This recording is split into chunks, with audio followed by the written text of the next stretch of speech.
Buenas tardes, bienvenidos y bienvenidas a una nueva emisión de Educación y Cultura, el programa del Sindicato Único de Trabajadores de la Educación del Valle del Cauca.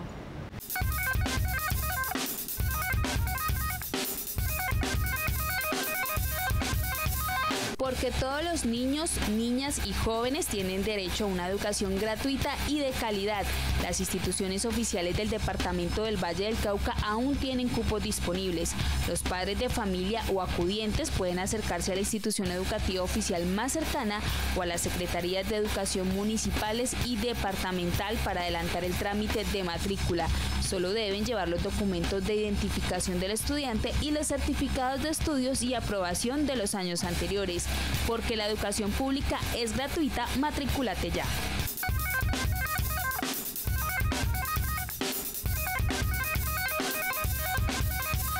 A la pésima prestación del servicio de salud por parte de Cosmitec, ahora se suma que los docentes no cuentan con una administradora de riesgos profesionales. El SUTEP continúa haciendo seguimiento al nuevo contrato de salud.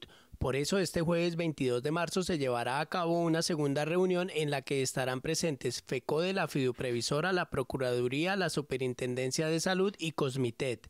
Para este día, los veedores de salud de los 42 municipios deben traer documentados todos los casos de los maestros que tienen reembolsos pendientes.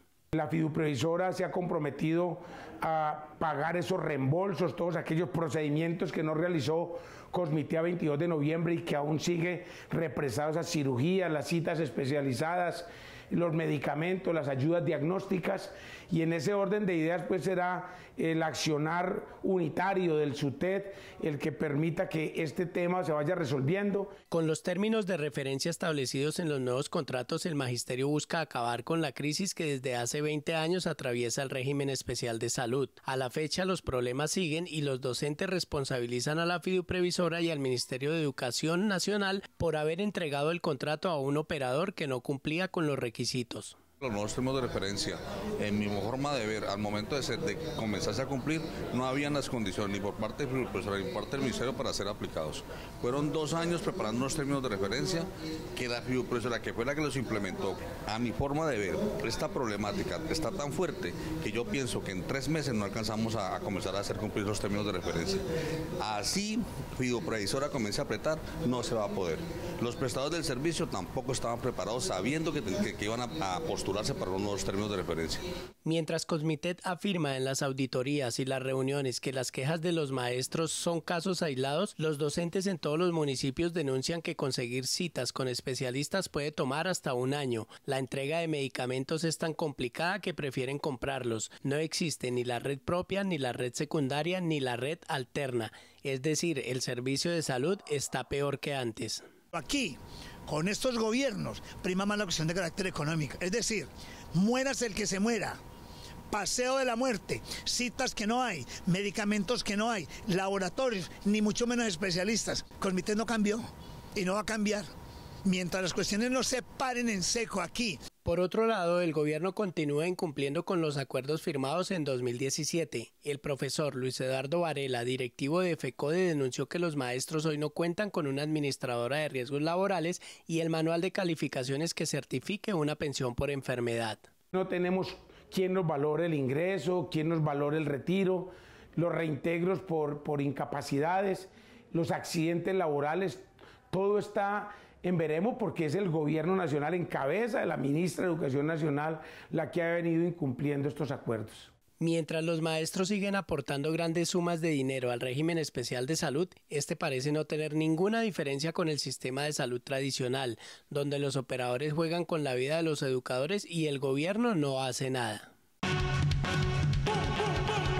Maestros y maestras del Valle del Cauca, la unidad y la organización son el camino para la defensa de nuestros derechos. Fortalezcamos nuestra organización sindical. Afíliate a SUTEP, tú tienes derecho a defender tus derechos. Las obras inconclusas del Instituto Agrícola Presbítero Horacio Gómez Gallo y el deterioro en la planta física de alguna de sus sedes se ha convertido en un riesgo para los estudiantes del corregimiento de Robles en el municipio de Jamundí. Salones, restaurante escolar y cocina hacen parte de la obra que inició hace 1 año y 3 meses en el Instituto Agrícola Presbítero Horacio Gómez Gallo, pero que a la fecha no se ha terminado. Mientras esta obra se deteriora con el paso del tiempo, los estudiantes deben consumir sus alimentos en lugares improvisados. En el tiempo se ha presentado un deterioro, vemos que la infraestructura tiene mucha humedad, hay mucho moho, no se ha terminado. En este momento los estudiantes están recibiendo su restaurante escolar en un sitio con condiciones precarias, por más de que se le hace limpieza, no son los adecuados para que ellos consuman sus alimentos. Esta obra inconclusa se ha convertido además en un peligro para los estudiantes, a pesar de los controles y la vigilancia que ejercen los docentes. Aquí se han presentado varios accidentes también, porque los muchachos, por más de que los tengamos ocupados o haciendo actividades, ellos no dejan en las horas libres de subirse, y esta infraestructura la verdad se ha convertido en un peligro para los estudiantes y la comunidad en general. Al día de hoy no cuentan los estudiantes con póliza estudiantil, entonces eso aumenta los riesgos que se pueden presentar. Las madres de familia denunciaron que las pésimas condiciones en las que se encuentran varias sedes de la institución Presbítero Horacio Gómez Gallo, como la sede Santa Cecilia, ponen en riesgo la vida de sus hijos. Esa escuela está en precarias condiciones. Esa escuela, los pisos están levantados, son un peligro porque los niños se caen. De hecho, ya hubo un accidente donde un niño se cayó y se lastimó la carita en esos pisos. Sí, entonces por eso hacemos un llamado a que el gobierno nos colabore con ese punto, y que nuestras instituciones, nuestras sedes sean tengan las mejores condiciones. A la deteriorada infraestructura de las sedes de la institución Presbítero Horacio Gómez Gallo se suma la falta de transporte y la mala calidad de la alimentación escolar. Nos preocupa mucho es el transporte de los niños.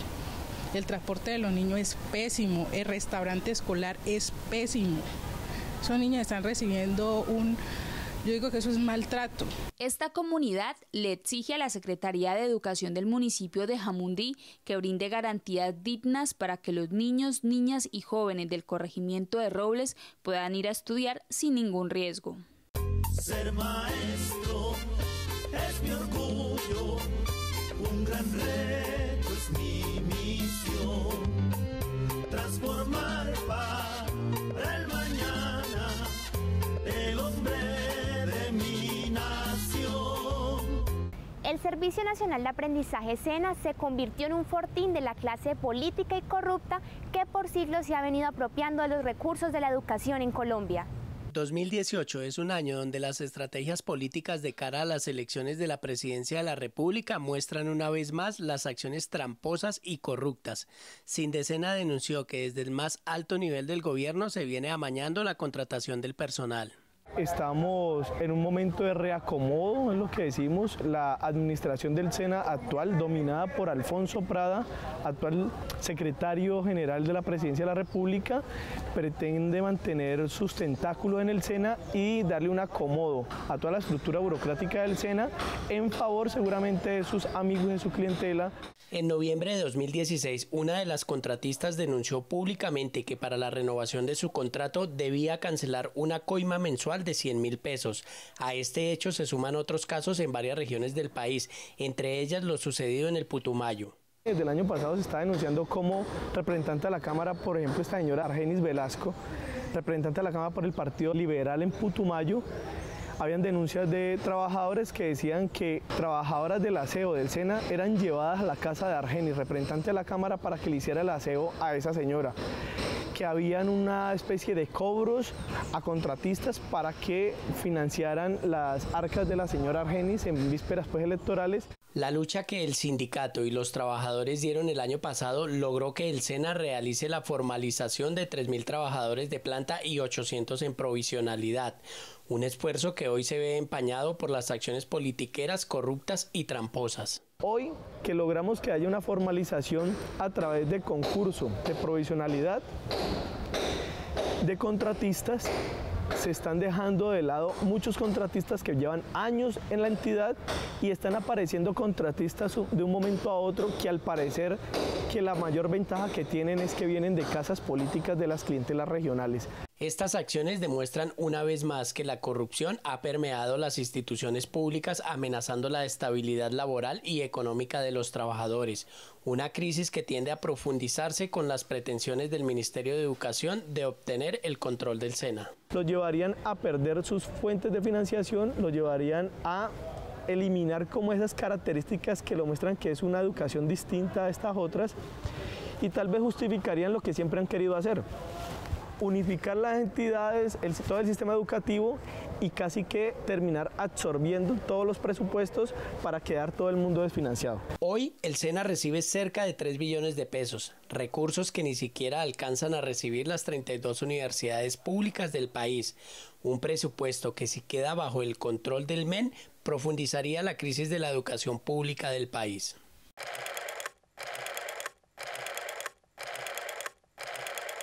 Palabras Vivas es el nombre del proyecto de comunicación que lideran desde el año 2000 los estudiantes de la institución educativa Alfonso López Pumarejo del corregimiento de Potrerito en el municipio de Jamundí.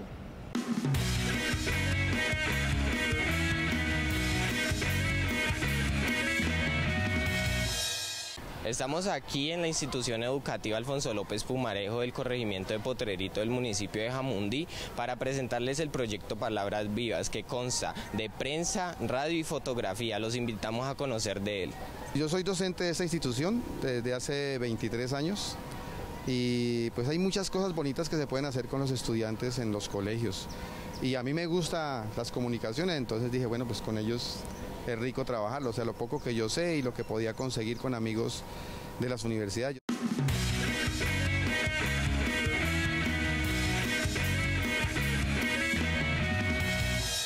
Con el periódico buscamos fomentar la lectoescritura con nuestros compañeros de la institución, nosotros mismos enriquecernos de conocimiento, mejorar nuestra ortografía, aprender a escribir, a redactar bien y también pues mejorar en el campo académico, que nos ayuda mucho.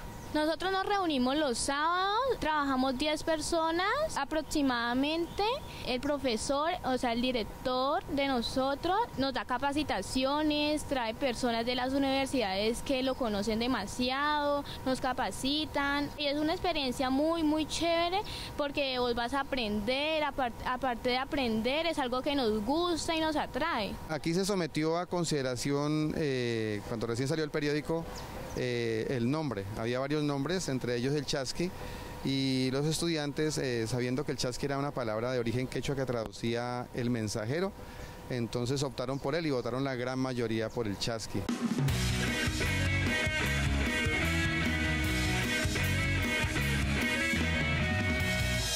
El primer intento que tuvimos fue hacerlo la radio en el colegio con los parlantes. Vimos que los resultados no eran muy buenos, ya que el entorno no se prestaba mucho y los jóvenes, claro, eran hora de descanso y no era muy conveniente, no prestaban mucha atención a lo que queríamos decir. Entonces, en este momento estamos buscando otra manera de llegar a las personas. Así que estamos comenzando con el proyecto de radio virtual.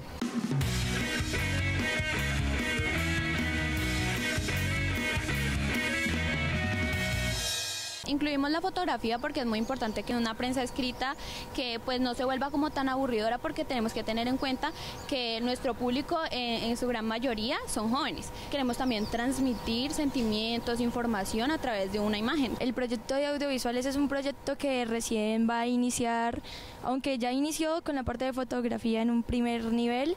Ahora va a iniciar con video y edición, un poco con clases con otros profesores que nos van a venir a explicar. Es toda una propuesta de comunicaciones desde la escuela para potenciar la palabra, los derechos, la inclusión, para impulsar la lectoescritura, la diagramación y de hecho pues la ética de lo que implica la comunicación, ¿no? Un respeto profundo por cada estudiante, por cada miembro de la comunidad educativa.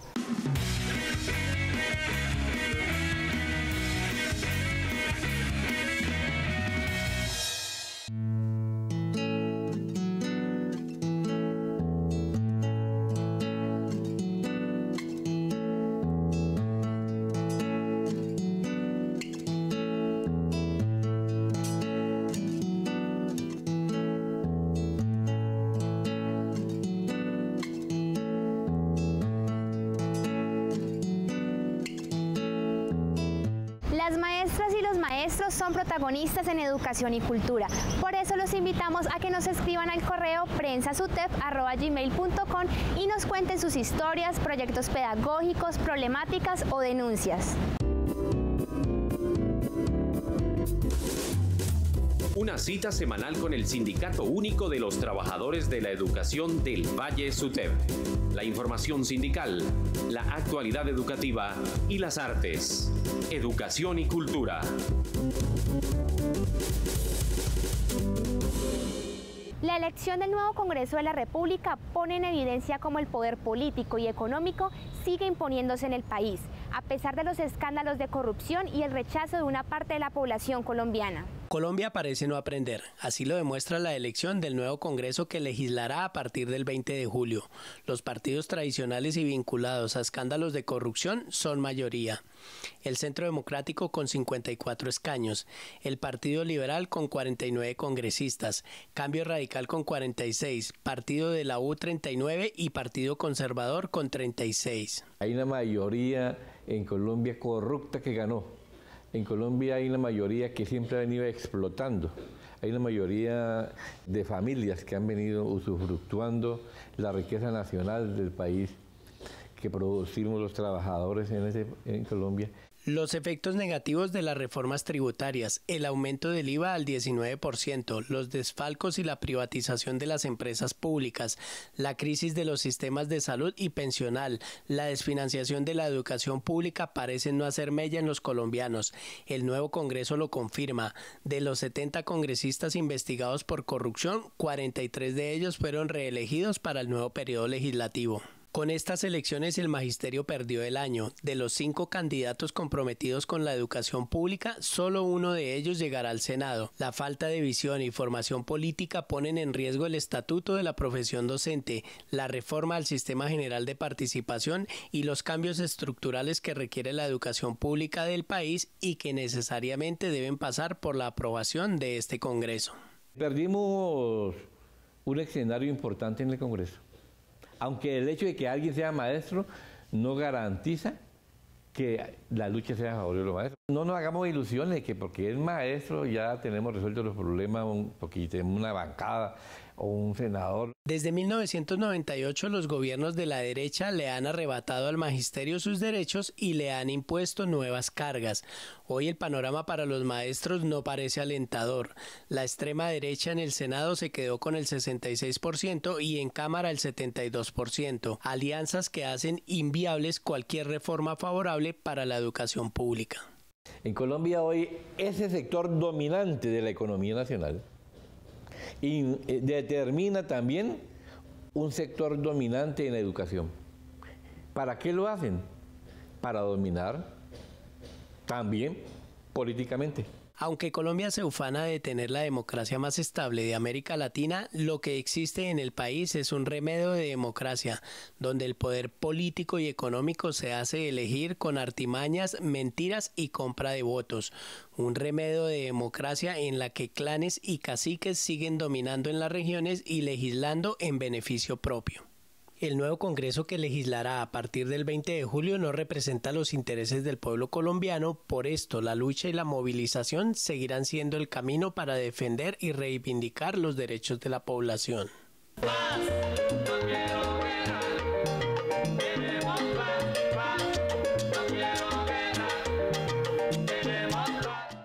En Educación y Cultura les presentamos el tercer informe sobre la crisis que atraviesa el sistema pensional en Colombia. Una crisis que se explica en gran medida por el monopolio de los fondos privados y el negocio que estos hacen con el ahorro de los trabajadores. En la década de los 90, los gobiernos de Gaviria, Samper y Pastrana se propusieron quebrar el Instituto Colombiano de Seguros Sociales, lo que hoy es Colpensiones, para darle el monopolio del ahorro pensional de los trabajadores al sector privado.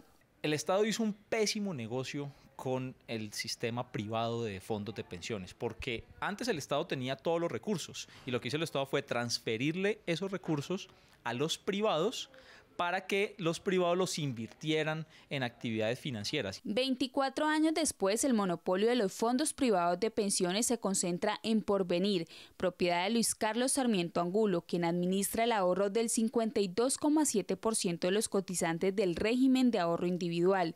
Protección, que pertenece al grupo empresarial antioqueño y que maneja el 29,6%, seguido de Colfondos de Scotiabank, uno de los 5 grandes bancos de Canadá, y All Mutual, un grupo internacional de origen sudafricano que hoy maneja el 0,7% de estos ahorros. Hoy representan además las sociedades de pensiones los principales tenedores de la deuda pública.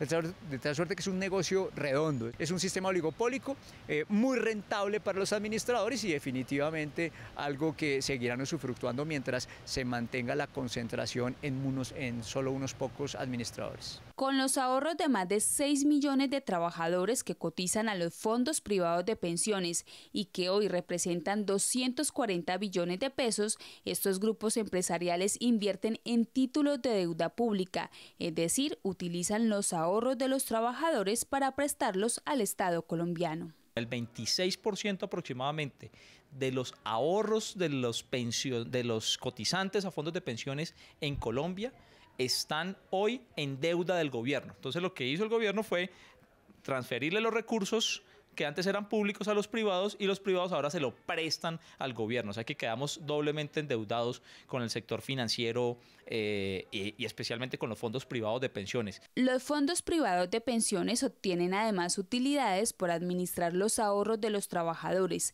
Del 16% que estos cotizan cada mes, solo el 11% ingresa a la cuenta de ahorro individual.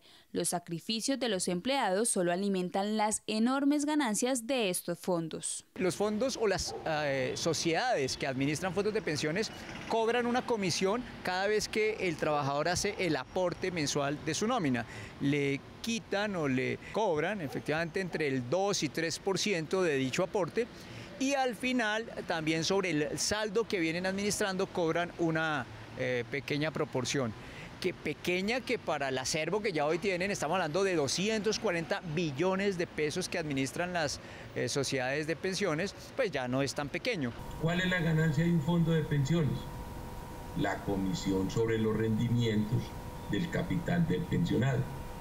Si el capital del pensionado, que incluso ha venido creciendo en mi cuenta particular y en la de casi todos, ellos siguen ganando es por la comisión sobre esos rendimientos. Entre menos nos paguen a nosotros, ¿sí?, mejor será la comisión para ellos. Por estar cotizando en un fondo privado como Porvenir, las semanas cotizadas y la edad no son un pero, ya que podría pensionarse antes. Hace 24 años los fondos privados de pensiones se vendieron y aún se venden como la solución a la baja cobertura, inequidad e insostenibilidad del sistema pensional. Fueron muchos los colombianos que abandonaron el Instituto Colombiano de Seguros Sociales y se trasladaron a estos fondos ante la promesa de pensionarse anticipadamente. Para que tú puedas llegar a tener un capital para ganarte 2 salarios mínimos, ¿sí?, tienes que cotizar 40 años, ¿sí?, y tener un rendimiento bueno para que tu aporte llegue siquiera al 55 o 60% de tu mesada comparada con tu salario. Si se tiene en cuenta que el 70% de los colombianos gana menos de 1.200.000 pesos, se tiene que la mayoría de esas personas no alcanzan a ahorrar lo suficiente en su vida laboral para poderse pensionar. La gran mayoría de esas personas no alcanzan a tener una renta vitalicia en el sistema pensional, sino un retiro programado, que es diferente, porque el retiro programado, cuando se acaben los fondos, sencillamente el fondo privado les va a decir: señores, se les acabó su plata, no hay posibilidad de seguirles garantizando más pagos. Los fondos privados prometieron además que la mesada pensional sería superior al 75% del ingreso promedio de los salarios devengados en la vida activa laboral y se le sumaría una rentabilidad sobre el capital ahorrado. Una de las condiciones o garantías que nos daban era que podíamos tener una pensión igual o similar a la de Colpensiones. Hoy eso no se cumple. Hoy la gente, las personas, el candidato a pensionarse se pensiona con entre el 40 y el 45%. Las promesas de los fondos privados no se cumplieron y hoy existen 100.000 pensionados con una mesada por debajo de lo que habrían recibido en Colpensiones, mientras los ahorros de toda su vida laboral son invertidos por el sector financiero que recibe millonarias utilidades. La promesa de una pensión y por lo tanto de una vejez digna se convirtió en un engaño. Educación y cultura.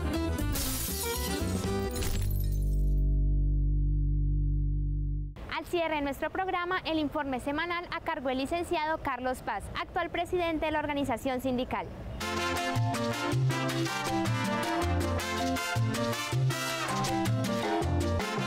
Muy buenas tardes, docentes del Valle del Cauca. Reciban cordial, combativo y fraterno saludo de parte de la Junta Directiva del SUTEP.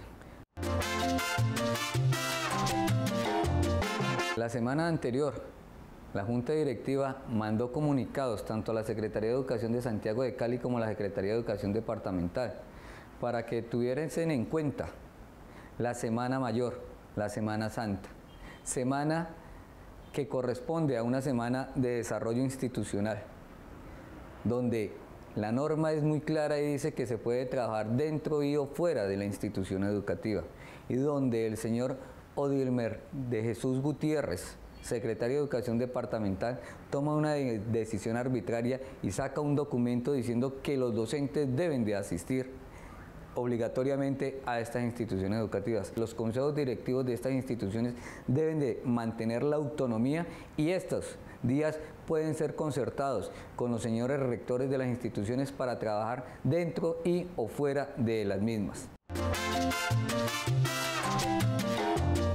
Ha salido un comunicado de parte de la Contraloría Departamental informándole a los rectores que deben de dar un reporte sobre los días laborados por parte de los docentes. La organización sindical va a mandar un formato de contestación para que estos compañeros directivos docentes le hagan y le den la respuesta a la Contraloría Departamental. Y allí esgrimimos nosotros que si es por el tiempo del paro que no fue elaborado, también se debe tener en cuenta que nosotros hicimos un tiempo de recuperación del mismo tiempo que no elaboramos en ese momento para dar a feliz término las actividades académicas de los niños y niñas de nuestro territorio. Seguimos dándole la pelea a las Secretarías de Educación departamentales y municipales sobre las relaciones técnicas. Sacamos un informe donde les pedimos a los directivos docentes y a ustedes compañeros que se tenga en cuenta cada uno de los criterios para que dejen sin asignación a un compañero. Estos criterios son dados en concertación con la administración departamental y municipal, pero también informarles que allí, en los últimos acuerdos que se hizo con la señora gobernadora del departamento del Valle, se informa que las instituciones educativas, las sedes, las aulas, pueden tener un mínimo de estudiantes, ya que el Valle siempre lo hemos caracterizado como la parte rural. El 90% del Valle del Cauca es rural. Por eso debe haber una relación técnica inferior a la normal que maneja el 30-20. Y allí les pedimos, compañeros directivos docentes, hagan valer la autonomía de la institución para que estos compañeros docentes puedan seguir laborando y brindando las orientaciones académicas a los niños y niñas de nuestro departamento.